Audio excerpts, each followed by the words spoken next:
कालितारा षोडशी भुवनेश्वरी समन्विते छिन्नाभैरवि धूमावती बगला मातृका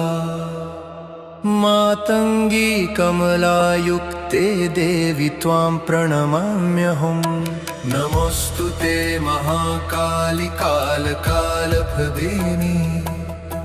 नमोस्तुते श्मशानस्था भयनाशिनी योगिनी नमोस्तुते खड्गहस्ता मुण्डमाला विभूषिते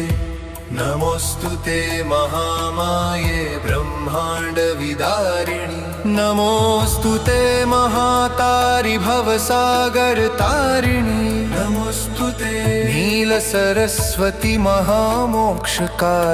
नमोस्तुते शब्द बीज स्वरूपिणी वरानने।